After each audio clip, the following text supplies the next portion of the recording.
So the next film is Grasshopper and the Ants, and this one has the voice of Goofy, Pinto Colvig, and this is from 1934.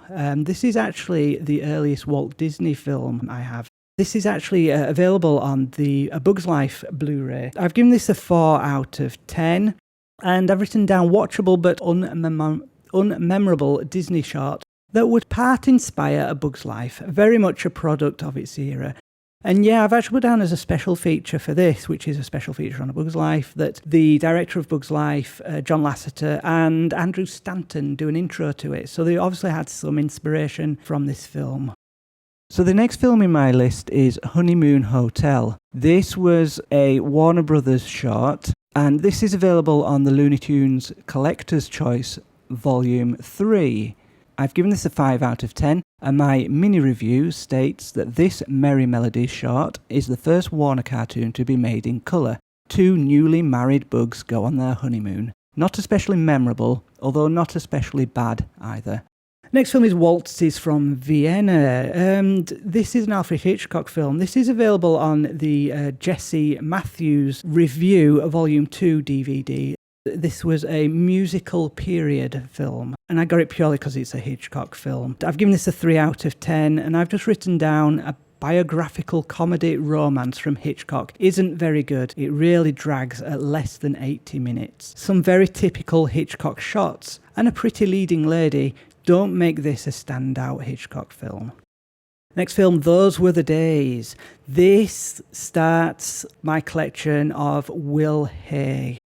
Will Hay is one of my favourite comedy actors. He started on stage. He actually started with the Fred Karno group, who started the careers of Chaplin and Stan Laurel. His first film I've given a 4 out of 10, and I've written down a film adaptation of a theatre play set in the late 1800s. This isn't terrible.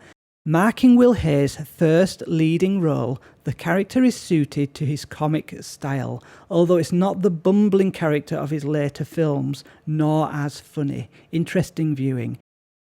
The next film on my list is Beauty and the Beast, another Warner's short. I own this on the Looney Tunes Collector's Vault Volume 1 Blu-ray. I have given this film a 4 out of 10. And for my mini review, I have written, a young girl steals food, then has a dream in a fairy tale world. Animation is cute and very 1930s. Is just okay, but not memorable. Very true, I watched this 1 month before recording and have already forgotten it. The next film is A Mother Should Be Loved, Otsu film, and a drama film at that. Still making silent films. This is available on the Late Autumn Otsu DVD collection from BFI. I've given this a 7 out of 10, and I've written down, despite the first and last reels missing, the film still works well. Some heartfelt moments, especially from the mother. I remember this being very good, and I do put this as a recommended Otsu film. Next film is How Do I Know It's Sunday? This is on Volume 6 of the Warner Golden Collection again. 5 out of 10. Quite a good short using the Products Come to Life films. The next film, Buddy's Circus, from Warner Brothers, Volume 6. It's a 3 out of 10, and it has its moments, but reuses a lot of ideas and footage from Bosco's Circus. The next film, A Story of Floating Weeds. This is an Otsu film.